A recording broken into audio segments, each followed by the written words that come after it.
6 August 1945 জাপানের Hiroshima Nagasaki ধ্বংস হয় অ্যাটম বোমায়। এই বোমার জনক রবার্ট ওপেনহেইমারও নিজেও ভাবতে পারেনি যে তার বানানো বোমা এতটা ধ্বংসলীলা চালাবে। যদি তুমি জানতে চাও কি মারাত্মক উপায়ে ওপেনহেইমার এই অ্যাটম বোম বানিয়েছিল, তাহলে তোমাকে দেখতে হবে ওপেনহেইমার মুভির এক্সপ্লেনেশন। চিন্তা করো না, মুভিটা এমন সহজ করে এক্সপ্লেন করব যাতে পুরো মুভি দেখার ফিলটা তোমরা নিতে পারো। তো চলো আর পেঁচাল না বাড়িয়ে শুরু করি এই মুভির এক্সপ্লেনেশন। মুভির শুরুতে আমরা 22 বছরের তরুণ ওপেনহেইমারকে দেখতে পাই। ওপেনহেইমার তখন সবেমাত্র বিশ্ববিদ্যালয়ে উঠেছিল। ছোটবেলা থেকেই তুখোর মেধাবী ওপেনহেইমার কোয়ান্টাম ফিজিক্সের উপরে তুমুল আগ্রহ ছিল। তাই বিখ্যাত ক্যামব্রিজ বিশ্ববিদ্যালয়ে সুযোগ পাওয়ার পর ওপেনহেইমার প্রফেসর প্যাট্রিক ব্যাকেটের অধীনে এক্সপেরিমেন্টাল কোয়ান্টাম ফিজিক্স নিয়ে পড়াশোনা শুরু করে। কিন্তু বেশ কিছুদিন পড়াশোনা করার পরেই সে প্রচুর চাপ অনুভব করছিল, কেননা বিশ্ববিদ্যালয়ের ল্যাব ওয়ার্কগুলো তার অতটা ভালো লাগেনি। তার ইচ্ছা ছিল সে থিওরিটিক্যাল কোয়ান্টাম ফিজিক্স নিয়ে পড়বে। ওপেনহেইমার যখন আকাশের দিকে তাকাতো তখন সে কেমন যেন একটা ঘোরের মধ্যে চলে যেত। তার মাথায় আকাশের তারার মধ্যে ঘটা নিউক্লিয়ার ফিউশন বিক্রিয়াগুলোর ভিজুয়াল দৃশ্য ঘুরত, যেটা তাকে আরো বেশি একাডেমিক ডিপ্রেশনে ঠেলে দিচ্ছিল। ওপেনহেইমার বুঝতে পারছিল যে সে যেভাবে পড়তে চাচ্ছে তেমনটা বিশ্ববিদ্যালয় তাকে পড়াচ্ছে না, তাই সে বেশিরভাগ সময় ক্লাসে অন্য মনস্ক থাকতো। ঠিক এমনই একদিনে ল্যাবে কাজ করার সময় অন্য মনস্কতার কারণে ওপেনহেইমার বেশ কিছু কাচের যন্ত্রপাতি ভেঙে ফেলে। ওই সময়টায় ক্যামব্রিজে লেকচার দিতে এসেছিল বিখ্যাত জার্মানি বিজ্ঞানী নিলস বোর। স্কুল জীবনের বিজ্ঞান বইয়ে আমরা যেই বিখ্যাত বোরের পরমাণু মডেল পড়েছিলাম তা কিন্তু এই নিলস বোরই দিয়েছিল। এত বড় বিজ্ঞানীর লেকচার মিস হয়ে যাচ্ছে দেখে ওপেনহেইমার ল্যাবের সবাইকে সেটা মনে করিয়ে দেয়। কিন্তু প্রফেসর ব্যাকেট ওপেনহেইমারকে বলে, তুমি এই কাচের টুকরোগুলো পরিষ্কার করে তারপরে এখান থেকে বের হবে। এই কথা শোনার পর ওপেনহেইমার তার প্রফেসরের উপরে প্রচন্ড রেগে যায়। তাই রাগের চোটে সে ল্যাবের সেলফ থেকে পটাশিয়াম সায়ানাইডের শিশি বের করে নেয়। এরপর সেখানে সিরিঞ্জের মাধ্যমে প্রফেসরের টেবিলে রাখা আপেলের ভিতরে অনেকটা পটাশিয়াম সায়ানাইড ঢুকিয়ে দেয়। মানে ওপেনহেইমার এখানে তার প্রফেসরকে সোজা উপরে পাঠানোর বন্ধ ব্যবস্থা করেছিল। যাই হোক, এরপর ওপেনহেইমার বোরের লেকচার শুনতে চলে যায়। বোরের বাকি লেকচার শুনে নিজের রুমে ফিরে আসার পর তার মাথায় আবারও সেই নিউক্লিয়ার রিঅ্যাকশন ফিশনগুলো ঘুরতে থাকে। এরই মাঝে হঠাৎ তার মনে পড়ে যে রাগের চোটে সে ল্যাবের মধ্যে ভয়ানক এক আগাম করে এসেছে। তখন সে রেডি হয়ে দ্রুত ল্যাবের দিকে ছুটে গিয়ে দেখতে পায় সেই ল্যাবে তখন স্বয়ং নিলস বোর প্রফেসরের সাথে কথা বলছে। নিলস বোর আর ওপেনহেইমারের মধ্যে তখন লেকচার নিয়ে কথা হলেও বোর বুঝতে পারেন যে কোয়ান্টাম ফিজিক্সের প্রতি ওপেনহেইমারের ব্যাপক আগ্রহ আছে। তাই তিনি ওপেনহেইমারকে জার্মানির গোটিঙ্গন শহরের বিখ্যাত কোয়ান্টাম ফিজিসিস্ট ম্যাক্স বর্নের অধীনে পড়তে যাওয়ার জন্য সাজেস্ট করেন। এই কথার ফাঁকে নিলস বোর হঠাৎ পাশের টেবিল থেকে সেই বিষমাখা আপেলটা তুলে নিয়ে খেতেই যাচ্ছিলেন। সেটা দেখে ওপেনহেইমার আপেলটা দ্রুত বোরের হাত থেকে কেড়ে নিয়ে ফেলে দেয় এবং সেই যাত্রায় নিজেকে একজন বিখ্যাত বিজ্ঞানীর খুন হওয়া হাত থেকে বাঁচিয়ে নেয়। এর বেশ কিছুদিন পর বোরের পরামর্শ অনুযায়ী ওপেনহেইমার কোয়ান্টাম ফিজিক্স পড়ার জন্য জার্মানিতে চলে যায়। সেখানে কিছুদিন পড়ার পর সে এই বিষয়ে এতটাই দক্ষ হয়ে ওঠে যে মাত্র 6 মাসের মধ্যে সে নিজের পিএইচডি ডিগ্রিও শেষ করে ফেলে। তার পিএইচডি প্রফেসর আইজ্যাক রবি তাকে জার্মানির বিজ্ঞানী ওয়ার্নার হাইজেনবার্গের সাথে দেখা করার পরামর্শ দেয়। ওয়ার্নার হাইজেনবার্গ ছিল আরেকজন বিখ্যাত কোয়ান্টাম ফিজিসিস্ট, যিনি তার ফেমাস থিওরি হাইজেনবার্গের অনিশ্চয়তা নীতির জন্য সুপরিচিত ছিলেন। এখানে তোমরা একটা ব্যাপার খেয়াল করবে যে তখনকার সময়ের বড় বড় বিজ্ঞানীরা কিন্তু সবাই জার্মান ছিল, কারণ সেই সময়টাতে জার্মানের শিক্ষা ব্যবস্থা সারা বিশ্বের মধ্যে উন্নত ছিল। যাই হোক, সুইজারল্যান্ডে গিয়ে হাইজেনবার্গের সাথে দেখা করার পর ওপেনহেইমার তাকে আমেরিকায় কোয়ান্টাম ফিজিক্স পড়ানোর জন্য আমন্ত্রণ জানায়। কিন্তু হাইজেনবার্গ জানায় তিনি খুবই ব্যস্ত থাকায় এই অফারটি রিফিউজ করে দেন। তবে হাইজেনবার্গ এটাও বলেন যে তিনি ওপেনহেইমারের কোয়ান্টাম ফিজিক্সের উপরে লেখা পেপারগুলো খুব পছন্দ করেছেন। যদি ওপেনহেইমার চায় তাহলে তারা পরবর্তীতে একসাথে রিসার্চও করতে পারবে। যাই হোক, হাইজেনবার্গের কাছ থেকে ফিরে আসার পর ওপেনহেইমার সিদ্ধান্ত নেয় সে নিজেই আমেরিকায় স্টুডেন্টদের কোয়ান্টাম ফিজিক্সের প্রতি আগ্রহী করে তুলবে। তাই সে California Institute of Technology doctor লরেন্সের সাথে দেখা করে তার কাছ থেকে একটা রুম চেয়ে নেয়। সেখানে যখন ওপেনহেইমার পড়াতে শুরু করে তখন প্রথম দিন তার কাছে কেবলমাত্র একজন স্টুডেন্ট আসে। তবে ওপেনহেইমার এতটাই ভালো পড়াতো যে দ্রুতই সব জায়গায় তার সুনাম ছড়িয়ে পড়তে শুরু করে এবং সেখান থেকে প্রচুর স্টুডেন্ট আসাও শুরু করে। ওপেনহেইমারও ব্যাপক খুশির সাথে সবাইকে পড়ানো শুরু করলে একদিন ডক্টর লরেন্স তাকে এমন কিছু বলে যেটা শুনে সে পুরোই ভিমলি খেয়ে যায়। লরেন্স জানায় ওপেনহেইমারদের স্টুডেন্টদের মধ্যে অনেকেই কমিউনিস্ট পার্টির সদস্য, যেটা আমেরিকানরা একদমই পছন্দ করে না। কিন্তু ওপেনহেইমার সব কথায় পাত্তা না দিয়ে নিজেই কাজ চালিয়ে যায়। অন্যদিকে ওপেনহেইমারের ছোট ভাই ফ্রাঙ্কো ছিল একজন কমিউনিস্ট। ফ্রাঙ্ক একদিন ওপেনহাইমারকে তার সাথে একটা পার্টিতে নিয়ে যায় যেখানে অনেক কমিউনিস্ট উপস্থিত ছিল। সেই পার্টিতে হুকান শেভিলিয়ার নামের একজন কমিউনিস্ট নেতার সাথে ওপেনহাইমারের পরিচয় হয়। পার্টিতে ওপেনহাইমারের সাথে জিন ট্যাটালক নামের এক মেয়ের সাথে সাক্ষাৎ হয়, যার কথাবার্তা আর স্টাইলে ওপেনহাইমার তার উপরে ইমপ্রেসড হয়ে গেলে দ্রুত তাদের মধ্যে রোমান্টিক অ্যাফেয়ার শুরু হয়ে যায়। তবে জিনের কিছুটা মানসিক সমস্যা ছিল, তাই কিছুদিন যেতে না যেতেই জিন ওপেনহাইমারের সাথে খারাপ ব্যবহার করে তাকে দূরে সরিয়ে দিতে শুরু করে। এরই মধ্যে ওপেনহাইমার একদিন তার স্টুডেন্ট থেকে খবর পায় যে জার্মানিতে অটোহান এবং স্ট্রসম্যান নামে দুজন বিজ্ঞানী নিউক্লিয়ার ফিশন রিঅ্যাকশন আবিষ্কার করে ফেলেছে। এই পয়েন্টে নিউক্লিয়ার ফিশন বিক্রিয়া কি সেটা সম্পর্কে তোমাদের একটু টেকনিক্যাল ডিটেলস বলি। আমরা সবাই জানি পরমাণু 3টা কণা দিয়ে তৈরি হয়, যাদের নাম হচ্ছে ইলেকট্রন, প্রোটন আর নিউট্রন। এর মধ্যে প্রোটন আর নিউট্রন মিলে নিউক্লিয়াস গঠন করে, যেটা চারিদিকে ইলেকট্রন ঘুরতে থাকে। যদি কোনোভাবে একটা বড় পরমাণুকে উচ্চ শক্তির নিউট্রন দিয়ে আঘাত করা হয় তাহলে সেই পরমাণু 2 ভাগ হয়ে যায়, ফলে সেখান থেকে কিছু নিউট্রন, প্রোটন আর ইলেকট্রন নিয়ে দুটো নতুন পরমাণু তৈরি হয়। এই প্রসেসের মধ্যে আবার কয়েকটা নিউট্রনও মুক্ত হয়ে যায়, যার মাধ্যমে কিছু নিউট্রন সরাসরি বিপুল পরিমাণ এনার্জিতে পরিণত হয়, আর বাকি নিউট্রনগুলো নতুন তৈরি হওয়া পরমাণুগুলোকে আঘাত করে আরো নতুন নতুন পরমাণু তৈরি করে, যার ফলে পুরো প্রক্রিয়াতে আরো বেশি শক্তির উৎপন্ন হয়। এছাড়াও সেই নতুন পরমাণুগুলো থেকে আরো নিউট্রন তৈরি হয়, যেগুলো ওই পরমাণুগুলোকে বারবার ভাঙতে থাকে। এভাবে বড় নিউক্লিয়াস ভেঙে ছোট ছোট নিউক্লিয়াস তৈরির প্রক্রিয়াকে বলা হয় নিউক্লিয়ার ফিশন। আর এই প্রক্রিয়ায় একটার পর একটা বিক্রিয়া ঘটতে থাকে বিধায় এটাকে চেইন রিঅ্যাকশন বলা হয়। এখন এই প্রসেসটা কিন্তু সর্বপ্রথম জার্মানি বিজ্ঞানীরাই আবিষ্কার করেন। যাই হোক, ওপেনহাইমারের স্টুডেন্টরাও এই এক্সপেরিমেন্টটা করে ওপেনহাইমারকে দেখায়। তখন ওপেনহাইমার বুঝতে পারে যে যদি এই চেইন রিঅ্যাকশনে বিপুল পরিমাণের রেডিও অ্যাক্টিভ মেটাল যেমন ইউরেনিয়াম কিংবা প্লুটোনিয়াম দিয়ে করা যায় তাহলে এই চেইন রিঅ্যাকশনের কারণে মারাত্মক বিস্ফোরণে প্রচুর এনার্জি তৈরি হবে। এই প্রক্রিয়াটা খুব ভয়ানক একটা জিনিসের ইঙ্গিত দেয়, যেটা হলো নিউক্লিয়ার বম। ওপেনহাইমার বেশ ভালো করে বুঝে গেছে যে জার্মানিরা তাদের জন্য খুব দ্রুত একটা নিউক্লিয়ার বোম বানাতে চলেছে, যেটা আমেরিকা সহ পুরো বিশ্বের জন্য ভয়ের। তাই ওপেনহাইমার তখন ফিশন নিয়ে রিসার্চ করা শুরু করে দেয় এবং অল্প কিছু দিনের মধ্যেই নিউক্লিয়ার চেইন রিঅ্যাকশনের উপরে রিসার্চ পেপার পাবলিশ করে ফেলে। পুরো পৃথিবীতে তার এই রিসার্চ পেপার একদম হুলস্থুল ফেলে দেয়। যখন ওপেনহাইমার তার বন্ধু বান্ধব নিয়ে এটা সেলিব্রেট করছিল, ঠিক তখনই সে খবর পায় হিটলার পোল্যান্ডের উপরে আক্রমণ করে দিয়েছে। অর্থাৎ দ্বিতীয় বিশ্বযুদ্ধ তখন অফিসিয়ালি শুরু হয়ে গেছে, যার ফলে সবাই এটা নিয়ে চিন্তিত ছিল যে আমেরিকা এই যুদ্ধে কেমন রিঅ্যাকশন দেখাবে, তারা আদৌ এই যুদ্ধে যোগ দেবে কিনা। অন্যদিকে জিনের কাছ থেকে দূরে সরে যাওয়ার পর ওপেনহাইমারের সাথে কিটি নামের আরেকটা মহিলার পরিচয় হয়। কিটি নিজের বিবাহিত জীবনে সুখী ছিল না, তার উপরে ওপেনহাইমারেরও জিনের প্রতি ডিপ্রেশন ছিল। তাই নিজেদের দুঃখ শেয়ার করতে করতে একটা সময় তাদের মধ্যে রোমান্টিক সম্পর্ক গড়ে ওঠে। তবে বলে রাখি, এই কিটিও কিন্তু একজন এক্স কমিউনিস্ট ছিল। অন্যদিকে ক্যালিফোর্নিয়া ইনস্টিটিউটে যেই রুমে ওপেনহাইমার ক্লাস নিত তার পাশের রেডিয়েশন ল্যাবে একদিন ওপেনহাইমারের এক কমিউনিস্ট স্টুডেন্ট ল্যাবের যন্ত্রপাতি নষ্ট করার চেষ্টা করে। এই ঘটনার পর লরেন্স প্রচন্ড রেগে গিয়ে ওপেনহাইমারের সব স্টুডেন্টদেরকে বের করে দেয়। এরপর সে ওপেনহাইমারের সাথে তর্ক শুরু করলে ওপেনহাইমার তাকে বোঝায় যে কমিউনিস্টরা আপাতত তাদের শত্রু নয়, বরং তাদের প্রধান শত্রু হলো নাৎসি জার্মানি। তাই এখন সোভিয়েতদের সাথে ঝামেলা না করে বরং হিটলারকে শায়েস্তা করার উপায় খোঁজা উচিত। ইতিমধ্যে জার্মানির অনেক বিজ্ঞানী হিটলারের ভয়ে পালিয়ে আসতে বাধ্য হয়েছে। এর মধ্যে ছিল জগৎ বিখ্যাত বিজ্ঞানী আলবার্ট আইনস্টাইনও। তিনি ও বিজ্ঞানী জিলেয়ার তখন আমেরিকান প্রেসিডেন্ট রুজারভেল্টের কাছে একটা চিঠি লিখেছিলেন। সেই চিঠিতে তারা জানান হিটলার নিউক্লিয়ার ফিশনকে কাজে লাগিয়ে বোমা বানানোর চেষ্টায় আছে, তাই আমেরিকারও দ্রুত এই ধরনের কোনো প্রজেক্টে হাত দেওয়া উচিত। এরই মধ্যে কিছুটা সময় পার হয়ে গেলে ওপেনহাইমার ততদিন কিটিকে বিয়ে করে নেয়। এর জন্য কিটিকে অবশ্য তার আগের স্বামীকে ডিভোর্স করতে হয়েছিল। ততদিনে কিটি আর ওপেনহাইমার একটা সন্তানও জন্ম দেয়। কিছুদিন পর ওপেনহাইমারের সাথে তার ক্লাসরুমে হঠাৎ একজন আমেরিকান কর্নেল দেখা করতে আসে, কর্নেল গ্রোভস, যে কিনা আমেরিকান নিউক্লিয়ার প্রোগ্রামের ডিরেক্টর ছিল।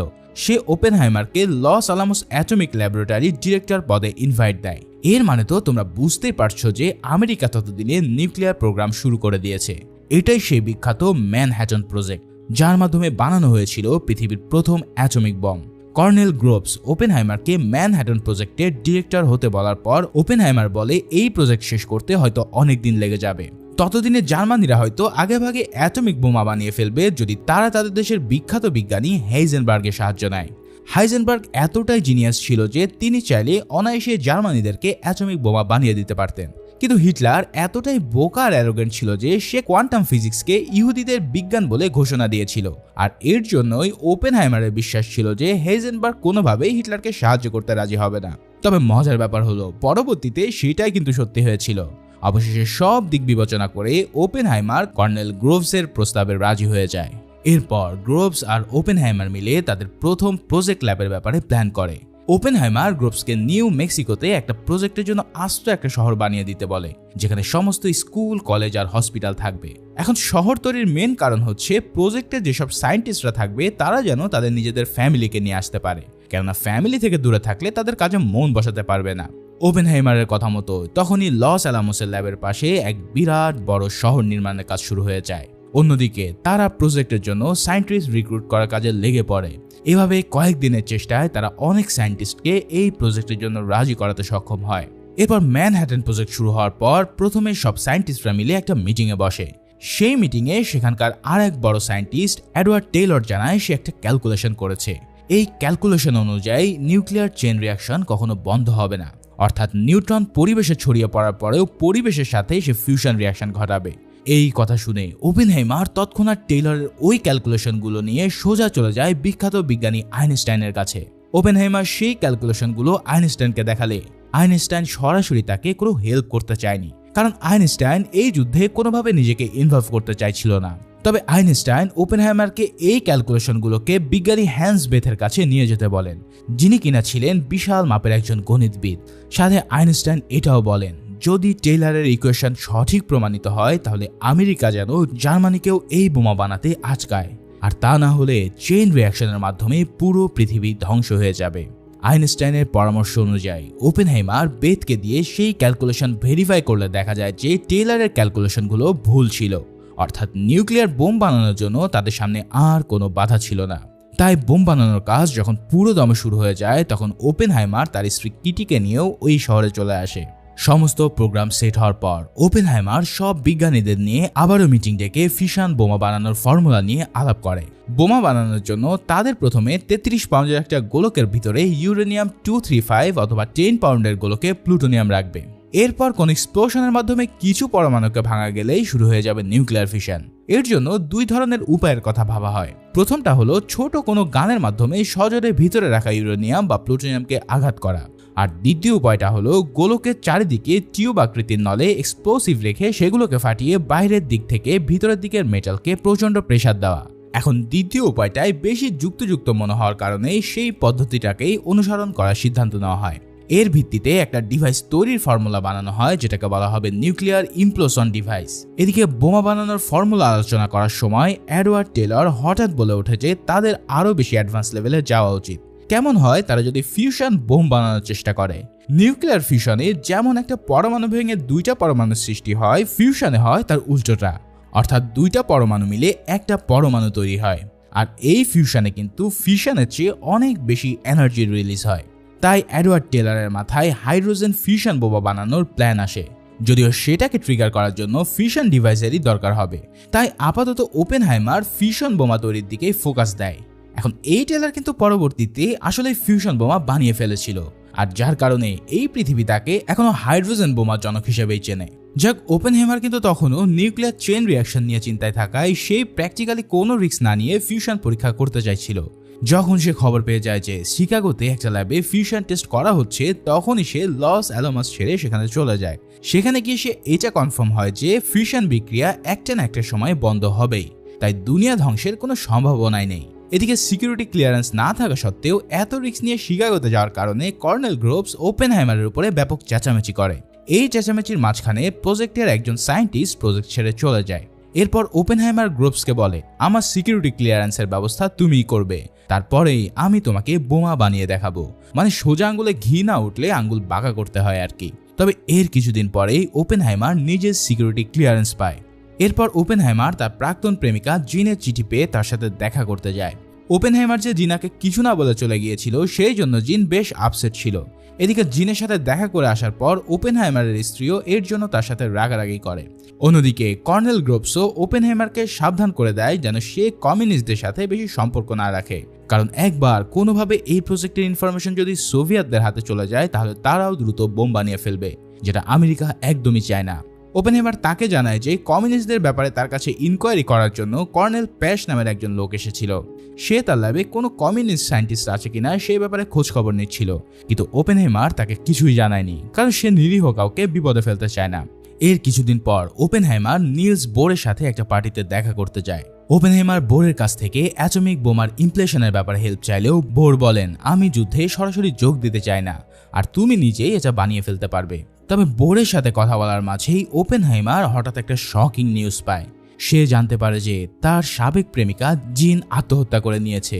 যদিও ওপেনহেইমারের সন্দেহ ছিল যে তাকে খুন করা হয়েছে। জিনের মৃত্যুর পর ওপেনহেইমার বেশ ভেঙে পড়েন।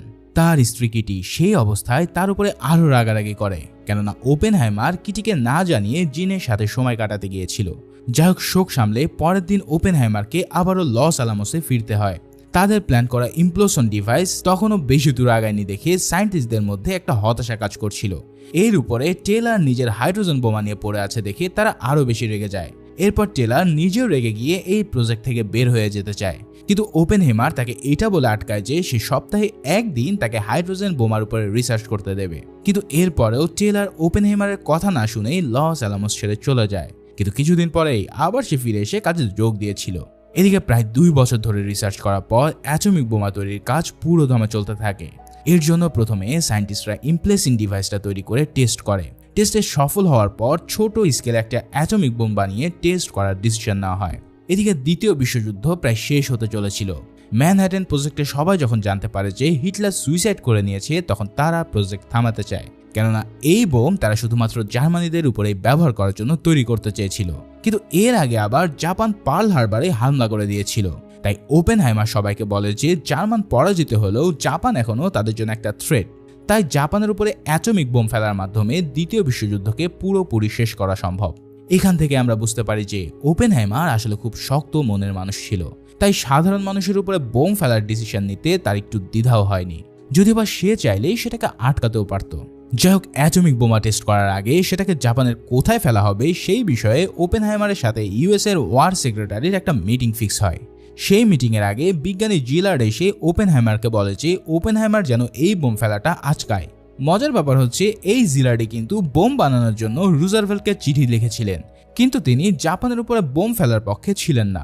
কিন্তু ওপেনহেইমার তাকে বলে তার কাজ শুধু বোম বানানো পর্যন্তই, সেটা কিভাবে ব্যবহার করা হবে সেই ব্যাপারে নাক গলানোর রাইট তাকে দেওয়া হয়নি।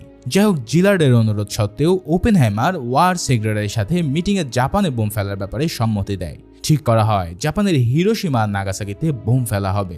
প্রথমে তারা জাপানের রাজধানী টোকিওতেই বোম ফেলতে চেয়েছিল, কিন্তু ইউএস এয়ারফোর্স সেখানে নর্মাল বোম ফেলে প্রায় 1 লাখ মানুষ মেরে ফেলেছে। তাই তারা নতুন 2 শহর ডিস্ট্রয় করতে চাইছিল, যেখানে হতাহতের সংখ্যা কিছুটা কম হবে। কিন্তু এই বোম যে তাদের ধারণার চেয়ে কতটা ভয়ানক হবে সেই ব্যাপারে তাদের কোনো আইডিয়াই ছিল না। ইউএসএ সেক্রেটারি জানায় কিছুদিনের মধ্যে ইউএস পিস কনফারেন্স অনুষ্ঠিত হচ্ছে। সেই কনফারেন্সে জাপানের সাথে আমেরিকার আলোচনার লাস্ট চান্স। তাই এর আগেই বোমা তৈরি করে ফেলতে হবে, যাতে জাপান স্যারেন্ডারে রাজি না হলে তাদের উপরে বোমা ফেলা যায়। সেই মোতাবেক গ্রোভস আর ওপেনহেইমার মিলে এবার ডেডলাইনের ভিতরে কাজ শেষ করার জন্য তোড়জোড় করতে থাকে। বোমা তৈরির কাজ শেষ পর্যায়ে চলে এলে তারা ওপেনহেইমারের ভাই ফ্রাঙ্কের সাহায্যে লস আলামোসের মরুভূমিতে একটা ম্যাপ বানায়। এরপর বোম কোথায় টেস্ট করা হবে সেটা ঠিক হলে সেখান থেকে সেফ ডিস্টেন্সে অনেকগুলো অবজারভেশন পোস্ট স্থাপন করা হয়। ফাইনালি এই অ্যাটম বোমের মধ্যে শেষ ইউরেনিয়ামটুকুকেও সেট করে ফেলা হয়, অর্থাৎ মানব ইতিহাসের সবচেয়ে ভয়ানক এই অস্ত্র অবশেষে তৈরি হয়ে যায়। এই বোমা টেস্ট করার ডেট ঠিক হয় 1945 সালের 19 জুলাই। ওপেনহেইমার এই টেস্টের নাম দিয়েছিল ট্রিনিটি টেস্ট, যেই নামটা পরবর্তীকালে বিখ্যাত হয়ে যায়। বোমাটা মরুভূমির মাঝখানে উঁচু এক টাওয়ারে সেট করার পর সব ওয়ার্কার আর সায়েন্টিস্টরা নিরাপদ দূরত্বে সরে যায়। 19 জুলাই সেই রাতে লস আলামোসে হঠাৎ প্রচন্ড ঝড় বৃষ্টি শুরু হয়, কিন্তু টেস্ট পেছানোর কোনোই সুযোগ ছিল না, কারণ তাদের হাতে একদমই সময় নেই। সেদিন রাতে বোমা টেস্ট করার আগে গ্রোভস ওপেনহেইমারকে বলে এই বোমা তৈরি করতে 3টা বছর, 4000 লোক আর $2 বিলিয়ন খরচ হয়েছে। যদি তাদের এই টেস্ট ফেল হয় তাহলে আমরা দুজনেই খতম হয়ে যাব। ওপেনহেইমার তখন বলে এই বোমা যে সাকসেসফুল হবে সেই ব্যাপারে তার কোনো সন্দেহ নেই, তবে চেইন রিঅ্যাকশনটা যদি থামানো না যায় তাহলে পুরো পৃথিবী ধ্বংস হয়ে যাবে। যদিও তাদের রিসার্চে প্রমাণ হয়েছে যে এমন হওয়ার চান্সটা একেবারে শূন্যের কাছাকাছি। সেদিন রাতে বোমা টেস্ট করার ঠিক আগ মুহূর্তে ঝড় থেমে যায়। সায়েন্টিস্টরা তখন ওপেনহাইমারের নির্দেশে দ্রুতই ইমপ্লেশন ডিভাইসের ট্রিগার বাটন সেট করে ফেলে। এরপর সবাই কাউন্টডাউনের সাথে বোমা ট্রিগার করার অপেক্ষা করতে থাকে। সেখানকার সবাইকে রেডিয়েশন থেকে বাঁচার জন্য নিরাপত্তা চশমা পরতে বলা হয়। এছাড়াও শক ওয়েভ থেকে বাঁচার জন্য সবাই মাটিতে উপুর হয়ে শুয়ে পড়ে। অবশেষে কাউন্টডাউন শেষ হওয়ার পরে ইমপ্লোশন ডিভাইস ট্রিগার করার সাথে সাথে ঘটে এক মহাজাগতিক ধামাকা। সবচেয়ে ভয়ানক ব্যাপার হলো এই বিস্ফোরণ সম্পর্কে তারা যেটা ধারণা করেছিল রেজাল্ট তার চাইতেও অনেক গুণ বেশি ছিল। এর চেয়ে আরো ভয়ের ব্যাপার হলো এটা তো রিয়েল বোমার মাত্র 10 ভাগের 1 ভাগ। ভাইরে ভাই, এই বোমার ধামাকা এতটাই বড় আর ভয়ানক ছিল যে আলোর ঝলকানিতে কেউ তাদের চোখ খুলতে পারছিল না। এই পুরো সময়টা জুড়ে ওপেনহাইমার মুখ হা করে সেই ধামাকার দিকে তাকিয়ে ভাবছিল যে এটা আমি কি তৈরি করলাম। নিজের তৈরি করা জিনিস দেখে ভয়ে আর বিস্ময়ে তার মুখ থেকেই বেরিয়ে আসে ভগবদ গীতার সেই বিখ্যাত শ্লোক, now I am become death, the destroyer of the world. এই উক্তিটা পরবর্তীকালে পৃথিবীর ইতিহাসে একটা বিখ্যাত উক্তি হয়ে উঠেছিল। বোমা ফাটার কিছুক্ষণ পর যে শক ওয়েভ হয়েছিল সেটা সবাইকে একদম নাড়িয়ে দেয়। যাই হোক, ঘোর কাটার পর সবাই যখন বুঝতে পারে যে তাদের এতদিনের পরিশ্রম সফল হয়েছে, তখন সবাই উল্লাস করতে থাকে। পরের দিন পুরো লস অ্যালামোসে একটা উৎসব আমেজ বিরাজ করতে থাকে। আর ওপেনহাইমার তো পুরো আমেরিকার একজন হিরো হয়ে যায়। এই বোম বানানোর পর ইউএসএ মিলিটারির তত্ত্বাবধানে ওপেনহাইমারের নেতৃত্বে যেই 3টা বোম বানানো হয়েছিল সবগুলোকে নিয়ে যাওয়া হয়। বোমা নিয়ে যাওয়ার সময় টেলার এসে ওপেনহাইমারকে জানায় বোম টেস্টিং এর ভয়াবহতা দেখার পর ডক্টর জিলার্ড বোম না ফেলার জন্য পিটিশন করেছে, আর এই পিটিশনে সবাই সাইনও করে ফেলেছে। ওপেনহাইমার তখন বলে জাপানিরা আদৌ স্যারেন্ডার করতে চাইবে কিনা সেটা সে জানে না, তাই সে কোনোভাবে এই বোম ফেলার বিরোধিতা করবে না। অবশেষে চলে আসে ইতিহাসের সেই কুখ্যাত দিন 6 আগস্ট 1945। সেদিনের দিবালকে আমেরিকা হিরোশিমা আর নাগাসাকিতে এই অ্যাটমিক বোমা নিক্ষেপ করে। এই বোমের ধ্বংসযজ্ঞ এতটাই ভয়ানক ছিল যে এর ভয়াবহতা দেখে যে পাইলট বোম ফেলতে গিয়েছিল সে পর্যন্ত ভয়ে জমে যায়। এই ভয়ানক বোমের কারণে 2টা শহরেই লাখের উপর মানুষ ইনস্ট্যান্ট মারা যায়। এরপর রেডিয়েশনে পরবর্তীতে আরো অনেক লোক মারা যায়। এই বোম্বিং এর পরেই ওপেনহাইমারের মনে ধীরে ধীরে অনুশোচনাবোধ জাগ্রত হতে শুরু করে। যখন জাপানিরা স্যারেন্ডার করার পর তার জন্য পার্টি দেওয়া হয়েছিল, তখন সে ওই পার্টিতে স্পিচ দেয়। তবে এই স্পিচ দেওয়ার সময় তার চোখের সামনেই কেবলই অ্যাটমিক বোমার ভিশন দেখতে পাচ্ছিল।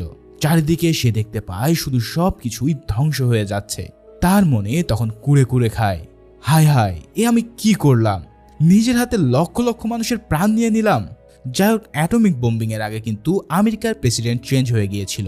প্রেসিডেন্ট রুজভেল্ট হঠাৎ এক হার্ট অ্যাটাকে মারা গেলে ভাইস প্রেসিডেন্ট ট্রুম্যান হয়ে যায় প্রেসিডেন্ট, আর সেই মূলত জাপানিদের উপরে বোম ফেলার ফাইনাল সিদ্ধান্তটা নিয়ে নেয়।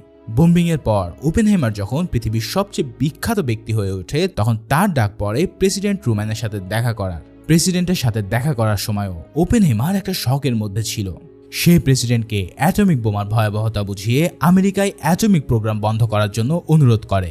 পাশাপাশি ওপেনহাইমারের এটাও ধারণা হয়েছিল যে সোভিয়েতরাও দ্রুতই অ্যাটমিক বোমা ডেভেলপ করে ফেলতে পারবে, যার ফলে আমেরিকার সাথে তখন আবারও একটা অ্যাটমিক রেস শুরু হয়ে যাবে। কিন্তু প্রেসিডেন্ট ট্রুম্যান ওপেনহাইমারের কোনো কথাতেই কান দিতে রাজি ছিল না। এছাড়াও ওপেনহাইমার বলে, এই কাজ করে আমি নিরীহ জাপানিদের রক্তে নিজের হাত ভাসিয়েছি, যার হয়তো কোনোই ক্ষমা নেই। তবে এই সব কথা শুনে ট্রুম্যান তাকে তাচ্ছিল্য করতে থাকে। শেষমেশ ওপেনহাইমারকে সে ক্রাইং বেবি বলে সেখান থেকে বিদায় জানায়। তবে ওপেনহাইমার কিন্তু প্রেসিডেন্টের এই অপমানের পরেও থেমে থাকেনি, বরং সে বিভিন্ন পাবলিক কনফারেন্সে আন্তর্জাতিক আলোচনার মাধ্যমে অ্যাটমিক বোমা যেন সীমিত করা হয় সেই বিষয়ে সবাইকে সে জোর দিতে বলে। আর এসবের জন্য ইউএসএ সরকার ওপেনহাইমারের উপরে প্রচন্ড রেগে যায়। এর উপর হঠাৎ একদিন ফাঁস হয়ে যায় যে ওপেনহাইমার ম্যানহাটন প্রজেক্টে থাকাকালীন ফুক্স নামের একজন ব্রিটিশ বিজ্ঞানী আসলে সোভিয়েত ইউনিয়নের একজন স্পাই ছিল। এই কথা জানতে পারার পর পুরো আমেরিকা জুড়ে এক তুমুল হইচই পড়ে যায়। আমেরিকার কাছে খবর ছিল যে সোভিয়েত ইউনিয়ন ততদিনে তাদের অ্যাটমিক বোম ডেভেলপ করা শুরু করে দিয়েছে। তাই এডওয়ার্ড টেলার এসে ওপেনহাইমারকে অনুরোধ করে সে যেন তাদের ইনফ্লুয়েন্সকে কাজে লাগিয়ে অ্যাটমিক এনার্জি কমিশনকে হাইড্রোজেন বোমা বানানোর জন্য চাপ দেয়, কারণ এডওয়ার্ড টেলার শুরু থেকেই হাইড্রোজেন ফিউশন বোম বানানোর স্বপ্ন দেখছিল। কিন্তু ওপেনহাইমার তো ফিউশন বোমা নিয়ে চিন্তিত ছিল, তার উপরে 1000 গুণ ভয়ানক ফিউশন বোমা তৈরি করতে সে কোনোভাবেই রাজি হতো না। তবে খুব দ্রুতই অ্যাটমিক এনার্জি কমিশন নিজেই হাইড্রোজেন বোমা বানানোর সিদ্ধান্ত নিয়ে ফেলে। কারণ 4 বছরের মধ্যে 1949 সালে সোভিয়েত ইউনিয়ন নিজেদের প্রথম অ্যাটমিক বোমা টেস্ট করে ফেলে। মূলত এরপরেই শুরু হয়ে যায় সেই বিখ্যাত ইউএসএ সোভিয়েতের কোল্ড ওয়ার। কোল্ড ওয়ার শুরু হওয়ার পরপরই ইউএসের অ্যাটমিক এনার্জি কমিশন হাইড্রোজেন বোমা বানানোর ব্যাপারে আলাপ শুরু করে। এর জন্য তারা একটা বোর্ড মিটিং ডাকে, যেখানে ওপেনহাইমারও উপস্থিত ছিল। সেখান থেকেই ওপেনহাইমারের সাথে এইচসি চেয়ারম্যান লুইস স্ট্রসের পরিচয় হয়। স্ট্রস নিজেকে ওপেনহাইমারের একজন ফ্যান হিসেবে প্রকাশ করে এবং দুজনের মধ্যে ভালো বন্ধুত্ব হয়ে যায়। স্ট্রস ওপেনহাইমারকে প্রিন্সটনের ইনস্টিটিউট অফ অ্যাডভান্স স্ট্র্যাটেজির ডিরেক্টর বানিয়ে দেয়। সেখানে ওপেনহাইমারের সাথে আবারও আইনস্টাইনের দেখা হলে ওপেনহাইমার আইনস্টাইনকে কি যেন বলে। তাদের কথা শেষ হওয়ার পরে এমন মনে হয় যেন আইনস্টাইন রেগে মেগে সেখান থেকে চলে যাচ্ছেন। আইনস্টাইনকে এভাবে চলে যেতে দেখে স্ট্রস ওপেনহাইমারকে জিজ্ঞেস করে, তুমি কি আমার ব্যাপারে তাকে কিছু বলেছিলে? কিন্তু ওপেনহাইমার জানায় তাদের মধ্যে এমন কোনো কথাই হয়নি। তবুও স্ট্রস ওপেনহাইমারের উপরে সন্দেহ করে বসে, কেন ওপেনহাইমার এর আগেও পাবলিকলি স্ট্রসের হাইড্রোজেন বোমা প্রোগ্রাম চালু করার সিদ্ধান্তের বিরুদ্ধে ছিল। তাই লুইস স্ট্রস এবার স্বয়ং ওপেনহাইমারকেই তার পদ থেকে সরিয়ে দিতে চায়। এর জন্য স্ট্রস ওপেনহাইমারের হাইড্রোজেন বোমা বানানোর বিরোধিতাকে ইস্যু বানিয়ে টেইলরকে তার বিরুদ্ধে একটা অভিযোগ আনতে বলে। সেই অভিযোগে ওপেনহাইমারের বিরুদ্ধে সোভিয়েত কানেকশনের অভিযোগ এনে তার সিকিউরিটি ক্লিয়ারেন্স বাজেয়াপ্ত করা হয়। তবে স্ট্রস এখানে একটা মারাত্মক চালাকি করে বসে। সে জানতো যে ওপেনহাইমার একজন ন্যাশনাল হিরো এবং সে যেভাবে হাইড্রোজেন বোমার বিরোধিতা করছে তাতে পাবলিক তাকে আরো বেশি সাপোর্ট দিচ্ছে। তাই যদি কোনো পাবলিক হিয়ারিং এর মাধ্যমে তাকে আদালতে পেশ করা হয় তাহলে জনগণ আরো বেশি ক্ষেপে যাবে এবং তার জনপ্রিয়তা আরো বেড়ে উঠবে। তাই স্ট্রস এমন একটা কমিটি গঠন করার কথা ভাবে যেটা 4 দেওয়ালের ভিতরে থেকেই ওপেনহাইমারের বিরুদ্ধে তদন্ত করবে। এই কমিটিতে আমেরিকার তৎকালীন শীর্ষ কয়েকজন সিনেটরকে জুরি ভূমিকায় রাখা হয়। ওপেনহাইমারের বিরুদ্ধে চলা এই শুনানিতে তার সাথে কাজ করা অসংখ্য সায়েন্টিস্ট, মিলিটারি অফিসার এবং তার কাছের লোকজনদেরকে নিয়ে এসে জিজ্ঞাসাবাদ করা হয়। ওপেনহাইমারের বিরুদ্ধে বসানো এই বোর্ডের নাম ছিল দ্য গ্রে বোর্ড। গ্রে বোর্ডের উদ্দেশ্য ছিল ওপেনহাইমারকে অপদস্থ করে তাকে কমিউনিস্ট প্রমাণ করা। তাই তারা বারবার ওপেনহাইমারের স্ত্রীর এক্স কমিউনিস্ট হওয়াটাকেই টেনে আনছিল। ওপেনহাইমারের এক্স গার্লফ্রেন্ড জিনা কিংবা ফ্রেন্ড শেভালিয়ারের সরাসরি কমিউনিস্ট পার্টির মেম্বার হওয়াটাকেও তারা তার বিরুদ্ধে চালাচ্ছিল। এটা সত্য ছিল যে ওপেনহাইমারের কাছের অনেক লোকই কমিউনিস্ট ছিল এবং ওপেনহাইমারও তাদের সাথে নিয়মিত দেখা করত। কিন্তু ওপেনহাইমার সোভিয়েতদের সাথে কখনোই সরাসরি কোনো সম্পর্ক ছিল না। মানে পুরোই আন্দাজের উপর ভিত্তি করে ওপেনহাইমারকে তারা বিশ্বাসঘাতক বানাতে চাইছিল। ওপেনহাইমারের স্ত্রী কিটি এটা ভালো করে বুঝতে পারছিল যে গ্রে বোর্ড আসলে ওপেনহাইমারকে দোষী প্রমাণ করার টার্গেট নিয়ে বসেছে। তারা যেভাবে যা বলুক না কেন এই বোর্ড ওপেনহাইমারকে ছেড়ে দেবে না। মুভির শুরু থেকে কিন্তু আমরা এই শুনানিটাই দেখে আসছিলাম। এই পুরো কাহিনীর মাস্টার মাইন্ড স্ট্রস কিন্তু ওপেনহাইমারের কাছে এমন ভাব নিয়েছিল যে টেইলর তার বিরুদ্ধে অভিযোগ করায় স্ট্রস ওপেনহাইমারের উপরে চার্জ ফাইল করতে বাধ্য হয়েছিল। কিন্তু তলে তলে যে স্ট্রসই এসব কাজ করেছে সেটা এতদিন কেউই জানতো না। যাই হোক, গ্রে বোর্ড ওপেনহাইমারকে বারবার এটা বলতে থাকে যে সে নিজেই তো জাপানের বোম ফেলার উপরে সাপোর্ট করছিল, তাহলে কেন সে আবার হাইড্রোজেন বোমা বানানোর বিরোধিতা করছে। তখন ওপেনহাইমার বলে সে যখন এটা বুঝতে পেরেছে যে ইউএসএ সরকার যে কোনো পরিস্থিতিতে এই হাইড্রোজেন বোমা ব্যবহার করবে তখন সে এটার বিরুদ্ধে চলে গিয়েছিল। কিন্তু অবশেষে এই বোর্ড ওপেনহাইমারকে ইউএসএ সরকারের প্রতি লয়াল ঘোষণা দেয়, কেননা ওপেনহাইমারের সোভিয়েত এজেন্ট হওয়ার কোনোই প্রমাণ তাদের হাতে ছিল না। কিন্তু এর সাথে আবার ওপেনহাইমারের সোভিয়েতের কানেকশনের দোহাই দেখিয়ে তারা তার সিকিউরিটি ক্লিয়ারেন্সও ক্যান্সেল করে দেয়। অর্থাৎ একদিক থেকে স্ট্রস ওপেনহাইমারকে অপদস্থ করেই ছেড়েছে। স্ট্রসের কথা থেকে আমরা বুঝতে পারি যে স্ট্রস মনে করেছিল ওপেনহাইমার নিউক্লিয়ার বোমার কন্ট্রোল নিজের হাতে রাখতে চায়, যেটা সে কোনোভাবেই হতে দিতে চায়নি। যাই হোক, কথায় আছে না, পাপ বাপকেও ছাড়ে না, একটা না একটা সময় গিয়ে তার ফল পেতেই হয়। ঠিক তেমনই 1959 সালে যখন ইউএসএ সেনেটে ইউএসএ সরকার সেক্রেটারি অফ কমার্স পদের জন্য হিয়ারিং করছিল তখন সেই পদের জন্য প্রধান ক্যান্ডিডেট ছিল স্ট্রস।